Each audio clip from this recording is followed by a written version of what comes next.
Schedule caste की जो हमारी जो वोट है लगभग 42 से 43 हज़ार वोट सोना विधानसभा में है। और सबसे जो बड़ा पॉइंट है कि हम ये सोना विधानसभा क्यों जीत रहे हैं, जो सुंदर भड़ाना हमारे कैंडिडेट है उनके परिवार ने, वो नया गांव भौंडसी का ही रहने वाला है, और भौंडसी के अंदर जो मारुति कुंज वाला एरिया है यहाँ पर कई हजार एकड़ में इन्होंने कॉलोनियां काटी। गुजर कैंडिडेट जो आप बता रहे हैं, तमाम पार्टियों ने, कांग्रेस और बीजेपी ने भी गुजर कैंडिडेट उतारा है, तो नहीं लगता ये वोट जो है वो डिवाइड हो जाए? क्योंकि गुजर समाज भी इतना वो नहीं है कि उनको नहीं पता कि कौन जीत रहा है। अपने हिस्से की वोट सुंदर भड़ाना जी ले रहे हैं, ऐसा नहीं। गुजर समाज के अंदर इनका बहुत बड़ा चेहरा है, लोग इनको पसंद करते हैं, और हर समाज ये जानता है कि कौन क्या कर रहा है, ग्राउंड पे कौन है, कौन हवा में है, कौन ग्राउंड पे। क्योंकि चारों विधानसभा हम बड़ी मजबूती से चुनाव लड़ रहे हैं, और सोहना तो 100% हम जीतने वाले हैं, इसमें कोई शक सवाल। यदि देश के अंदर जो भी संसाधन है, बहुजन समाज पार्टी की विचारधारा ये कहते हैं जितने भी संसाधन है उन सभी संसाधनों पर देश के सभी लोगों का समान वितरण होना चाहिए। और इसी जिलाध्यक्ष के दौरान ही मुझे गुड़गांव लोकसभा से चुनाव लड़ा दिया। साहब, ऐसी कौन सी पार्टी है जो इतने से छोटे कार्यकाल में और एक आम कार्यकर्ता को इतना बड़ा सम्मान दे दे? ये केवल और केवल बहुजन समाज पार्टी ही ऐसा कर सकती है, क्योंकि ये सच्चा मिशन है, महापुरुषों की एक आंदोलन है, और इस आंदोलन में मैं इसमें शामिल होकर के मैं अपने आप को बहुत गौरवान्वित महसूस कर रहा हूं। आप जागिए, जागरूक होइए। ये बीजेपी और कांग्रेस इस देश के अंदर जब से व्यवस्था चली आ रही है तब से इन्हीं का तो शासन है। अगर ये कुछ भला करना चाहते हैं आम आदमी का, जनरल आदमी का, बैकवर्ड का, तो कितना कितना अब तक तो कर चुके होते, लेकिन इनकी मंशा नहीं है। इनकी मंशा सिर्फ अडानी अंबानी और जो बड़े बड़े उद्योगपति हैं उनके घरानों को, उनकी जेबों को भरना, और किसान मजदूर का खून चूसना, और खून चूस करके उनका खून निकाल करके उनके पेट बड़े करना। ये इस बात पर, इस घोषणा पत्र पर आप ऐसे विश्वास कर सकते हैं कि ये जो कहते हैं ना वो करके दिखाते हैं। बाकी ये बीजेपी और कांग्रेस है, इनका सिर्फ झूठ बोलने का काम है। हरियाणा प्रदेश में चुनावी माहौल अब समय के मुताबिक काफ़ी ज़्यादा बदलता हुआ दिखाई दे रहा है। जैसे जैसे समय बीत रहा है, राजनीतिक पार्टियों के बयानबाजी भी बदलते हुए नजर आ रही है। भारतीय जनता पार्टी हो, कांग्रेस हो, या फिर गठबंधन, मतलब कि बसपा और इन लोग का जो गठबंधन है, उसके ज़रिए भी तमाम रणनीतियों को लेकर अब चुनावी मैदान में अपनी दावेदारी पेश की जा रही है। इस वक्त मैं गुरुग्राम में हूँ और मेरे साथ मौजूद है बहुजन समाज पार्टी के गुरुग्राम के जिलाध्यक्ष विजय खटाना जी। इसके पहले 2024 में जो लोकसभा का चुनाव हुआ वो यहाँ से प्रत्याशी भी रहे। काफ़ी कुछ चीज़ें उनसे जानने समझने की कोशिश करेंगे कि इस गुरुग्राम में 4 विधानसभाएं आती है। तमाम 4 विधानसभाओं में 2 पर बहुजन समाज पार्टी के कैंडिडेट है और 2 सीटों पर वो इनलो, मतलब कि इंडियन नेशनल लोक दल के प्रत्याशी वहाँ पर है। गठबंधन दोनों राजनीतिक पार्टियों का है। क्या कुछ समीकरण है, किस तरीके से चुनाव इन तमाम 4 विधानसभा सीटों पर और पूरे प्रदेश में जो हो रहा है, इसको लेकर क्या कुछ कहना चाहते हैं, वो तमाम चीज़ हम जानने समझने की कोशिश करेंगे। सर, बहुत बहुत स्वागत है चैनल। बहुत बहुत धन्यवाद भाई। सबसे पहले यही जानेंगे कि चुनाव तो माहौल है ही, लेकिन मैं आपके बारे में थोड़ी चीज़ें जानना चाहूँगा।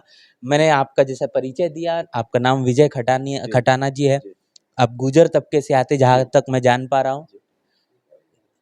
तो अमूमन तौर पर हरियाणा की अगर बात करेंगे, गुजर तबका जो है वो कहने के भारतीय जनता पार्टी को अपनी सबसे पहली पसंद बनाता है। आपका जो शिरकत है या फिर आपका जो संबंध है वो बहुजन समाज पार्टी से कैसे क्या पड़ गया?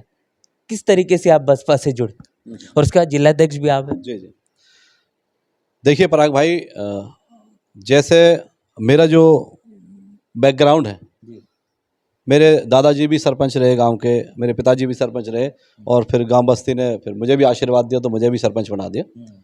एक तो पॉलिटिकल बैकग्राउंड है, सामाजिक कार्य में बढ़ चढ़ के हमने भाग लिया, लोगों की भलाई के लिए काम करें। मैं आपको एक बात बता दूं, जब कभी अगर मेंबर ऑफ पंचायत का चुनाव लड़े ना कोई आदमी, और एक बार पंचायत का मेंबर बन जाता तो दोबारा उसको पंचायत मेंबर नहीं बनाते लोग। और हमें, मेरे परिवार को, मेरे दादाजी को भी, पिताजी को, मतलब 3 पीढ़ियां गांव के अंदर सरपंच रही। अपने आप में छोटी बात नहीं, बहुत बड़ी बात है। ये प्यार है लोगों का, जो स्नेह है, जो लोग चाहते हैं कि भाई अच्छा परिवार है, इस कारण से उन्होंने दिया। जैसे जैसे चीज़ें बढ़ी भाई, आप जब 3 पीढ़ियां का आपको एक एक्सपीरियंस होता है सरपंची का, पॉलिटिकल और सोशल वे में, तो कहीं ना कहीं लोग फिर आपको बाहर जानने लगते हैं। जैसे चीज़ें आगे बढ़ी तो कई लोगों ने कहा कि भाई आप लोग पॉलिटिक्स में थोड़ा किसी पार्टी को ज्वाइन करें।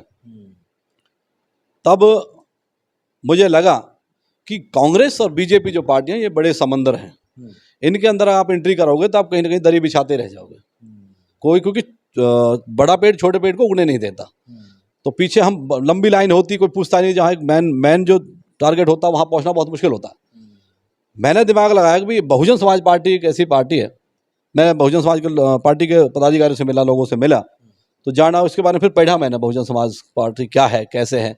क्योंकि पहले लोग हमारे माइंड में दी थी बहुजन समाज पार्टी एक विशेष वर्ग की पार्टी है और बस ये अपना करते रहते हैं उसी हिसाब से। बसपा को लेकर तो यह कहा भी जाता है कि ये तो दलितों की पार्टी है, शेड्यूल कास्ट समाज के जो है वहाँ की पार्टी है, लेकिन फिर आपको लगा कि इसको समझना चाहिए। जी जी, जब मैंने कोशिश करी इसको समझने पढ़ने की, तब मुझे लगा कि ये पार्टी बहुजन समाज पार्टी है एकमात्र पार्टी, क्योंकि इसमें परम पूज्य बाबा साहब अम्बेडकर साहब का संघर्ष है, मान्यवर साहब का भी इसमें योगदान है, संघर्ष है। जिस तरह से बाबा साहब को निकाल के लेके और फिर एक पूरे देश के अंदर साइकिल यात्रा करके पूरे देश में वो वैज्ञानिक होते हुए फिर उससे अपनी जो जॉब है वो छोड़ी और फिर सर्व समाज के लोगों के लिए निकल पड़े, पूरे भारत में घूमे और उनको पता लगा कि यार कितने लोग, मतलब 85% लोग जो हैं वो इस देश के अंदर कमीरा वर्ग है और वही आज शोषित और पीड़ित है।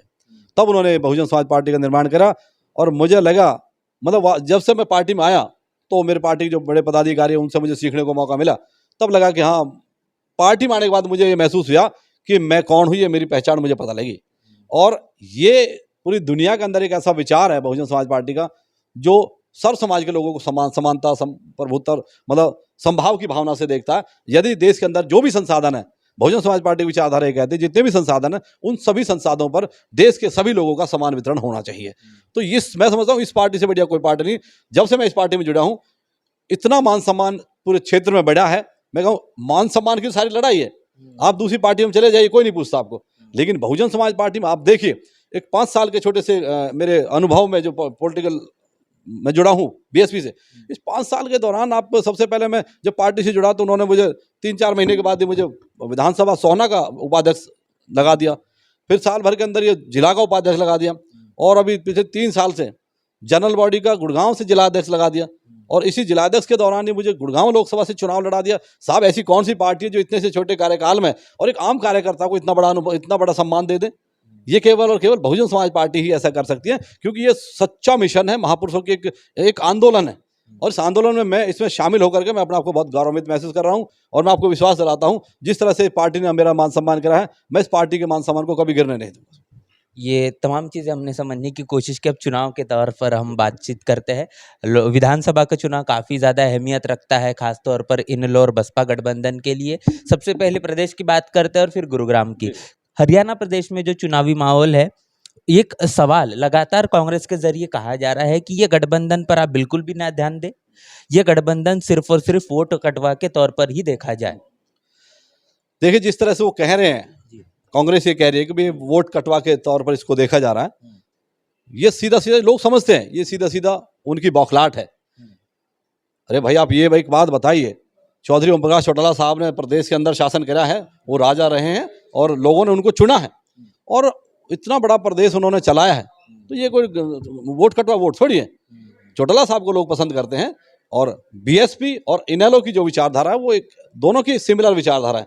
दोनों पार्टियों के लोग ये चाहते हैं कि इस देश और प्रदेश के अंदर जो दलित है, शोषित है, पीड़ित है, किसान, मजदूर हैं, उन सबके हकूक की लड़ाई लड़ी जानी चाहिए, उनको उनका हक मिलना चाहिए। बाकी इससे परे अगर हम देखें, कांग्रेस और बीजेपी जो 2 पार्टियां हैं, ये स्पेशली पूंजीवादी व्यवस्था पर ज़्यादा विशेष ध्यान देती है। ये न किसान की हितैषी है, न मजदूर की हितैषी है, न किसी शोषित की, न पीड़ित की, न दलित की, न इस देश के अंदर जितने पिछड़े लोग हैं, पिछड़े और अति पिछड़े जो लोग हैं, उनकी तरफ इनका कोई ध्यान नहीं है। ध्यान है तो सिर्फ बरगलाने का। ये 15-15 लाख अकाउंट में डालने की बात करते हैं, ये 2-2 करोड़ नौकरियां देने की बात करते हैं, ये किसानों की आय दुगनी होने की बात करते हैं, ये हर साल कहते हैं कि हम एक जो स्मार्ट सिटी बसाने की बात करते हैं, ये कहते हैं कि हम हर 15 दिन में हम एक कॉलेज बना देते हैं, महीने में हम एक यूनिवर्सिटी बना देते हैं, मेडिकल कॉलेज बना देते हैं। तो आप देश के अंदर, प्रदेश के अंदर घूम के देखिए, हमारे इस क्षेत्र में गुड़गांव में कितने कॉलेज खुले हैं, कितनी यूनिवर्सिटी खुली है, कितने मेडिकल कॉलेज खुले हैं, कितने किसानों की आय दुगनी हुई है। गुड़गांव जैसा शहर जो पूरे प्रदेश को रेवेन्यू देता है, इसके हालात आप देख लीजिए। गली के, मोहल्ले के, गिराड़े के, कच्ची कॉलोनी के गंदगी के अंपार लगे हुए हैं। यहाँ हमारा बंधवाड़ी एक गाँव है, गुजरों का बहुत मजबूत गांव है, उसके अंदर कचरे का ढेर लगा दिया, वहां पर लोग मर रहे हैं, कैंसर से मर रहे हैं। वहां के जो वाटर लेवल में वो जो गंदगी है वो उसमें मिल गई है और पानी जो लोग पी रहे हैं, कैंसर हो रहा है लगातार, लेकिन सरकार का कोई ध्यान नहीं है। सरकार सिर्फ लूटने पर लगी हुई है। मैं तो आपके चैनल से माध्यम से कहना चाहूंगा, भाई आप जागिए, जागरूक होइए। ये बीजेपी और कांग्रेस इस देश के अंदर जब से व्यवस्था चली आ रही है तब से इन्हीं का तो शासन है। अगर ये कुछ भला करना चाहते हैं आम आदमी का, जनरल आदमी का, बैकवर्ड का, तो कितना कितना अब तक तो कर चुके होते, लेकिन इनकी मंशा नहीं है। इनकी मंशा सिर्फ अडानी अंबानी और जो बड़े बड़े उद्योगपति हैं उनके घरानों को, उनकी जेबों को भरना और किसान मजदूर का खून चूसना और खून चूस करके उनका खून निकाल करके उनके पेट बड़े करना, ये इनकी सोच है। और ये चाहते नहीं कि देश को, वैसे कहते हैं कि हम देश को भाई बहुत बड़ा विश्वगुरु बना देंगे। कैसे विश्वगुरु बनेगा जब स्कूल में टीचर नहीं है, मास्टर नहीं है, हॉस्पिटल में डॉक्टर नहीं है, गलियों की बुरी हालत है, सड़कों की, गाँव की जो गलियां उनकी बुरी हालत है, और जो बच्चों की जो पोषण की व्यवस्था है, जो स्कूलों में पोषण के लिए चीजें रखी गई हैं खान पान की, उनका भी आपने बजट घटा दिया, शिक्षा का आपने बजट घटा दिया, तो फिर कैसे विश्वगुरु बनेगा? ये सरासर षड्यंत्रकारी लोग हैं। और मैं आपके माध्यम से पूरे देश से अपील करना चाहूंगा, इनके चुंगलों से आप छूटिए। बहुजन समाज पार्टी और इंडियन नेशनल लोकदल का जो हरियाणा के अंदर गठबंधन है, ये बहुत पवित्र है और ये महापुरुषों का मिशन है। इसके ये विचार बहुत अच्छा है और इसी विचार पर ही सर्व समाज के लोगों का भला हो सकता है। जिस तरीके से मैंने शुरुआती दौर पर कहा कि ये गठबंधन को तो वोट कटवा ही बताए जा रहे हैं, उस पर आपने तमाम बातें कही है।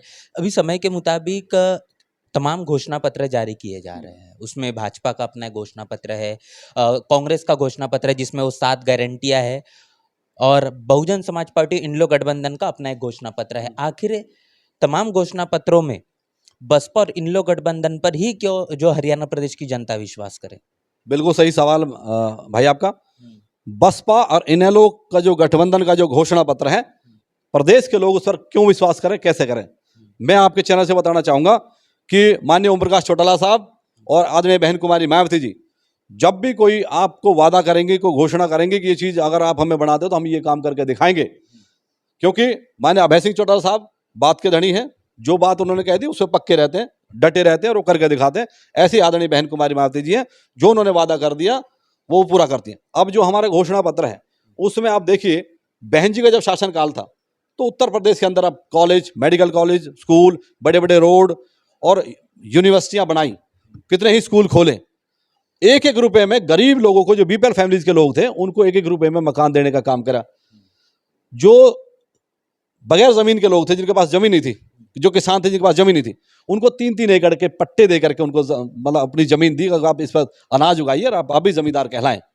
तो ऐसा ही चौधरी ओम प्रकाश चौटाला हरियाणा प्रदेश जब उनकी सरकार रही तो उन्होंने, वो किसानों के हितैषी हैं, वो मजदूरों के हितैषी हैं, वो इस देश और प्रदेश के अंदर जो भी शोषित समाज है, जिनके हक अधिकार उनको नहीं मिल रहे हैं, वो उनके हितैषी है। तो ये इस बात पर, इस घोषणा पत्र पर आप ऐसे विश्वास कर सकते हैं कि ये जो कहते हैं ना वो करके दिखाते हैं। बाकी ये बीजेपी और कांग्रेस है, इनका सिर्फ झूठ बोलने का काम है, और ये इनका जो इस झूठ बोलने की जो इनकी प्रथा है उसका पर्दाफाश हो चुका है। लोग इनको समझ चुके हैं, लोग इनको जान चुके हैं। अब इनके बहकावे में कोई लोग आने वाले नहीं है। कांग्रेस और बीजेपी से लोग मतलब थक चुके हैं, क्योंकि जब बीजेपी आई, पहले 10 साल कांग्रेस ने शासन करा, तो कांग्रेस से लोग दुखी हुए, तभी तो बीजेपी लेके आए। आज बीजेपी से लोग दुखी हैं तो फिर वापस कांग्रेस तरफ नहीं जाएंगे। एक नई उम्मीद, एक नई उमंग, एक नया सवेरा बहुजन समाज पार्टी और इंडियन नेशनल लोकदल गठबंधन का जो ये पवित्र गठबंधन है, इसने हरियाणा प्रदेश के लोगों को एक नई जागृति दी है, एक नई आशा और उम्मीद की किरण जगाई है।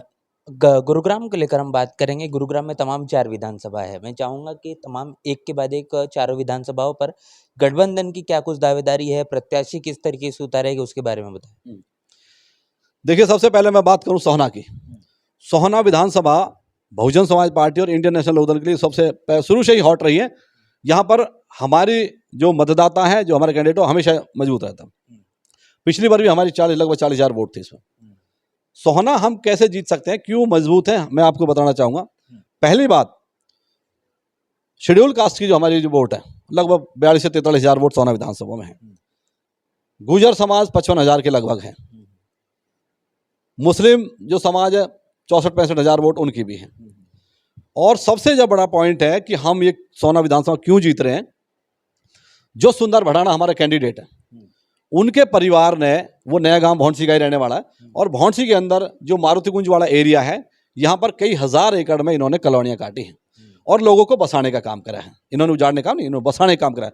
और पूरा परिवार इतना सभ्य है, इतना सुशील है, इतना सौम्य है कि वो आज तक उनके खिलाफ पूरे परिवार में अगर उठा कर देखें उनकी हिस्ट्री परिवार की, तो एक भी सिंगल एफआईआर नहीं है। तो लोग उनको चाहते हैं। तो ये पूरी, इसमें 27-28,000 वोट हैं मारुति कुंज भौंसी और नया गांव की पंचायत, इनकी एक ही पंचायत है। तो ये पंचायत इनको भरपूर समर्थन दे चुकी है, दोनों हाथ खड़े करके दे चुकी है। और आने वाले 29 तारीख को भी एक बार फिर से दोबारा महापंचायत होगी, जिसमें सुंदर भड़ाना को भरपूर समर्थन देने की वो बात कर रहे हैं। तो पहला पॉइंट तो ये है, उनका घर है, पंचायत है, उन्होंने घोषणा कर रखी है, वो एक मुश्त वोट बीएसपी को डालेंगे, हाथी को डालेंगे, सुंदर भड़ाना को डालेंगे। लेकिन खटाना जी, ये भी तो बात है कि गुर्जर कैंडिडेट जो आप बता रहे हैं, तमाम पार्टियों ने, कांग्रेस और बीजेपी ने भी गुर्जर कैंडिडेट उतारा है, तो नहीं लगता ये वोट जो है वो डिवाइड हो जाएगा? ना देखो, डिवाइड तो होगा, थोड़ा सा डिवाइड होगा। शुरू के 3 कैंडिडेट थोड़ा मजबूत है, 2 थोड़ा सा कमजोर है, क्योंकि गुर्जर समाज भी इतना वो नहीं है कि उनको नहीं पता कि कौन जीत रहा है। अपने हिस्से की वोट सुंदर भड़ाना जी ले रहे हैं, ऐसा नहीं, गुर्जर समाज के अंदर इनका बहुत बड़ा चेहरा है, लोग इनको पसंद करते हैं, और हर समाज ये जानता है कि कौन क्या कर रहा है, ग्राउंड पे कौन है, कौन हवा में है, कौन ग्राउंड पे। तो अपने हिस्सेदारी जो इनका हिस्सा जो बनता है, अपना हिस्सा ये जरूर लेंगे, लोग चाहते हैं। कई बार ऐसा भी हो सकता है कि भाई कई तरह के अलग अलग तरह के कैंडिडेट होते हैं, लोग सामने नहीं आते हैं, लेकिन जब वो वोट बूथ पे जाएगा तो हाथी का निशान दबाएगा, हाथी का बटन दबाएगा, और ये अपनी हिस्सेदारी लेकर रहेगा। बाकी विधानसभाओं के बारे में बाकी मैं इसमें और एक बात जोड़ दूं, जो हमारे मुस्लिम भाई है, जो वोटर्स हैं, क्योंकि चौधरी ओम प्रकाश चौटाला की जब शासन रहा हरियाणा के अंदर, तब इन्होंने मुस्लिम भाइयों के लिए बहुत काम करे, तो चौटाला साहब और ताऊ देवलाल जी का बहुत सम्मान है, और इस कारण से भी जो मुस्लिम भाई है वो इस तरफ रुख करेंगे। बसपा से उन्हें कोई दिक्कत नहीं है, क्योंकि बसपा की पॉलिसी और इनेलो की पॉलिसी समान है, और इनेलो बसपा का शासन उन्होंने यूपी में देख रखा है और इनेलो का शासन हरियाणा में देख रखा है, तो मुस्लिम भाइयों को भी बसपा और इनेलो गठबंधन से कोई गुरेज नहीं है, वो भी हमारा प्लस पॉइंट है, वो भी हमें वोट देंगे। बाकी विधानसभा के बारे में मैं पूछ रहा था, बुलंदशहर जहाँ तक मैं बोल, क्या बहादुर बादशाहपुर के बारे में क्या समीकरण होंगे? देखिए, बादशाहपुर में पूरे हरियाणा प्रदेश में सबसे बड़ी विधानसभा, लगभग 5.25 लाख वोट है उसके अंदर, जिसमें हमने राजपूत समाज से हमारा भाई है ठाकुर जोगिंदर सिंह चौहान, बहुत अच्छा कैंडिडेट है और बड़ा सौम्य सरल स्वभाव का है, और इस विधानसभा में लगभग 30 से 35 हज़ार वोट उनके खुद के समाज के हैं, और ये ऐसा समाज है जब खड़ा हो जाता था फिर एक वोट भी वो बाहर नहीं डालते हैं, तो ये है, प्लस हमारे शेड्यूल कास्ट की वोट भी बहुत है। तो ओवरऑल मैं कहूँ, गुड़गांवा, पटौदी और बादशाहपुर सबसे एक नंबर पर हमारा सोना, दूसरा बादशाहपुर है, तीसरा नंबर गुड़गांव और पटौदी है। तो ओवरऑल मैं कहना चाहूँगा समय का अभाव है, क्योंकि चारों विधानसभा हम बड़ी मजबूती से चुनाव लड़ रहे हैं, और सोहना तो 100% हम जीतने वाले हैं, इसमें कोई शक सवाल नहीं। चलिए, एक आखिरी सवाल है कि हरियाणा प्रदेश में 90 विधानसभा सीटों पर ये गठबंधन है, 37 पर बसपा का और 53 पर जो है बाकी इंडियन नेशनल लोकदल का। कितनी सीटें जो है ये 90 में से जो है बसपा वो जीत कर लाएगी और ये इंडियन नेशनल लोकदल जीत कर? हमारा बसपा इनेलो गठबंधन कम से कम 50 और 55 सीटों पर आगे है, मैं आज की डेट में बता रहा हूँ। ये तो पूर्ण बहुमत की सरकार बने, बिल्कुल पूर्ण बहुमत की सरकार होगी, क्योंकि लोग बदल चुके हैं, लोग बीजेपी और कांग्रेस से तंग आ चुके हैं, उनके झूठों से तंग आ चुके हैं, उनके झूठे वादों से तंग आ चुके हैं। अब की बार हरियाणा में गठबंधन की सरकार, इनेलो बीएसपी की सरकार होगी। तमाम चीज़ें हमने समझी है कि बसपा और इनेलो गठबंधन की क्या कुछ रणनीतियाँ है और किस रणनीतियों के आधार पर ये हरियाणा प्रदेश का विधानसभा का चुनाव लड़ा जा रहा है। पूरे के पूरे बातचीत को लेकर आपकी राय प्रतिक्रिया लिखकर कमेंट बॉक्स में जरूर बताएं। बने रहे नेशनल चौपाल के साथ, मिलते हैं नए वीडियो में, तब तक के लिए जय भीम, जय भारत।